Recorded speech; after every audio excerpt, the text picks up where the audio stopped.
The man in the middle of President Trump's shutdown strategy, Budget Chief Russell Vought, has, as the Wall Street Journal put it, been planning for this moment for years. Vought was OMB director for part of President Trump's first term, and after the 2020 election, he spent the next 4 years as a key architect of Project 2025, developing a plan to rein in the size and spending of the federal government.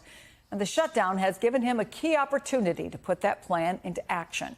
Joining me now, Atlantic staff writer and MSNBC contributor McKay Coppins, and Michael Steele, former RNC chairman, MSNBC political analyst, and co-host of MSNBC's The Weekend. McKay, The Weekend. Weeknight. The name? Weeknight. Yeah, somebody looked at an old booking for him. I'm like, I watch him during the week. What's going on here? Okay, took me a minute. McKay, I thought it was me. Take us inside who exactly Russell Vought is and what is his role in this shutdown? Yeah, Russell Vought is an interesting figure in Trump world because until pretty recently, he was not a household name, even in Washington. He was really a behind-the-scenes operator who, unlike many people in the Trump administration, especially in the first term, has a real wonkish, detailed mastery of how the federal bureaucracy works. And he has been working on this pretty sophisticated and I think pretty radical ideological project for decades. Basically, to put it simply, he has long believed, for a very, going back to the very beginning of the first Obama term, that the federal bureaucracy, the civil service, is teeming with closet Democrats who are out to sabotage conservative policies and implement left-wing ones. Now, Michael will tell you, I think that's actually a pretty common Republican critique of the federal government. Where Russell Vought departs from kind of the mainstream Republican consensus, at least he did it, at the time, it was more of a fringe idea, was that he was really a champion of the unitary executive theory, which suggests that the president should have absolute power over the entire federal government, basically, that he should be able to control independent agencies, that he should be able to populate the civil service with loyalists and purge the federal government of anybody who's not on board with his agenda. The reason that this is so relevant now is that this government shutdown is creating the perfect storm for him to finally implement his agenda. He is getting the opportunity to basically fire potentially thousands of federal workers who he sees as not being sufficiently dedicated to, loyal to the president's policy agenda. And that won't just be a temporary change. It'll be a pretty significant power grab by the president that could remake the federal bureaucracy for a long time go into the future. So, Michael, let me bring you to today. President Trump posts on social media he's meeting with Vought today, quote, to determine which of the many Democratic agencies he recommends to be cut and whether or not those cuts will be temporary or permanent. Is this what Republicans voted for when they voted unanimously to confirm Russ Vought at OMB? Is it what voters voted for? Yeah, well, yes to both. I'm sorry, we have a civic responsibility as citizens to fully flesh out what a presidential candidate intends to do. Donald Trump told us that he wanted to be a dictator. Donald Trump told us he wanted retribution. Donald Trump lied about not knowing anything about Project 2025, but as he tweets out today, he's fully aware of what it is because it is executing a strategy within his own administration. There was a lot of BS and lying about what this wasn't. Certainly on the weekend, we started talking about this a year before we got here. And so the reality of it is here we are. And so to the, incredible reporting by McKay, the reality for the country right now is, okay, if this is the idea to create a unitary executive, which is the power center of all of this, to put all the power of the federal bureaucracy in one person, then what happens in the next election? Right? Does this power, if the voters decide that they want a Democrat, now transfer to the next Democratic president?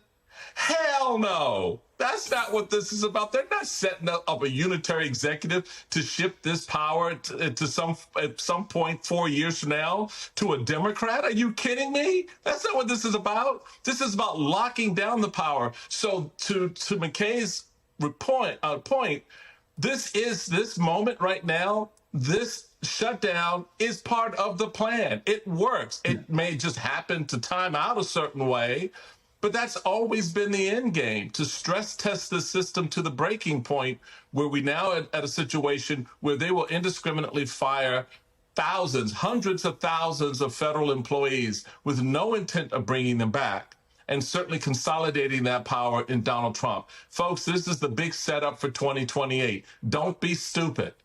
See what's in front of you, because it's happening, and they expect by the time we get there, you will be immune to any charges that this is fascism, that this is not the American way, this is unconstitutional.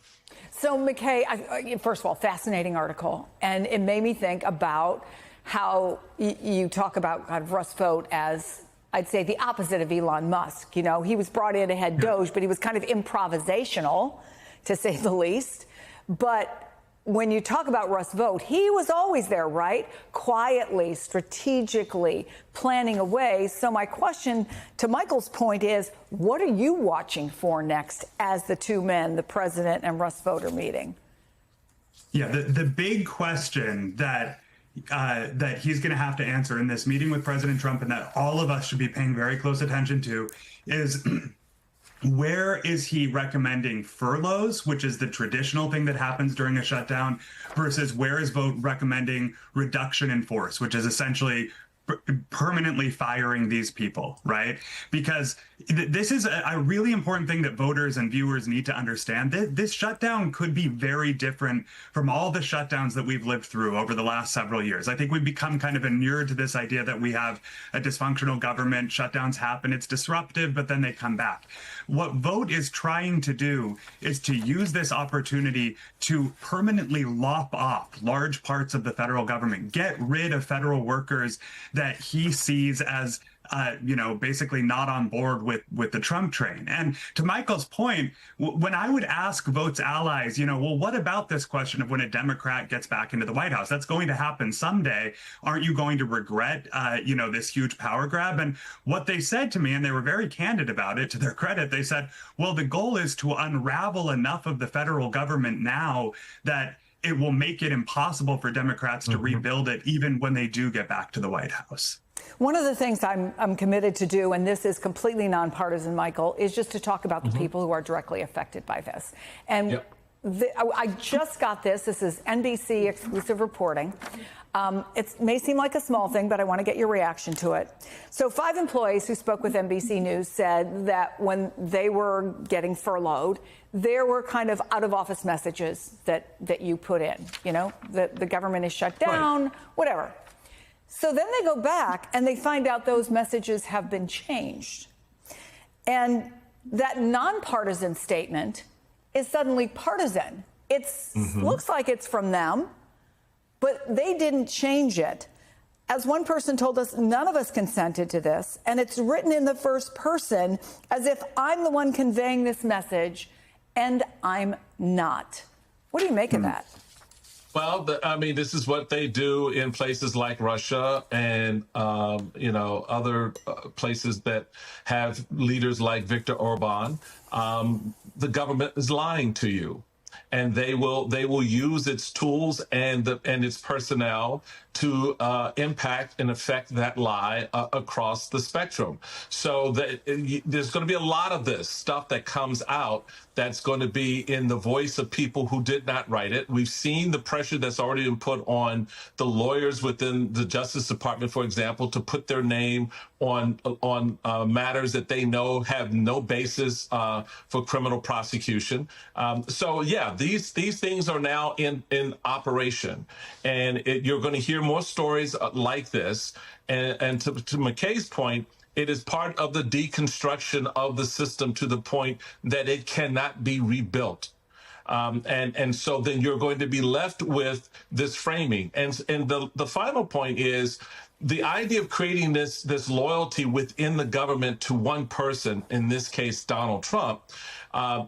Those furloughs and those operations where people are touched, what are they saying to them? You want your job? You want to keep it? Guess what you got to sign on the dotted line? You got to sign up for this. And so again, I go back to the point, if they put these loyalists in these positions in the administration now, and there's an election in 3 years, what happens, folks?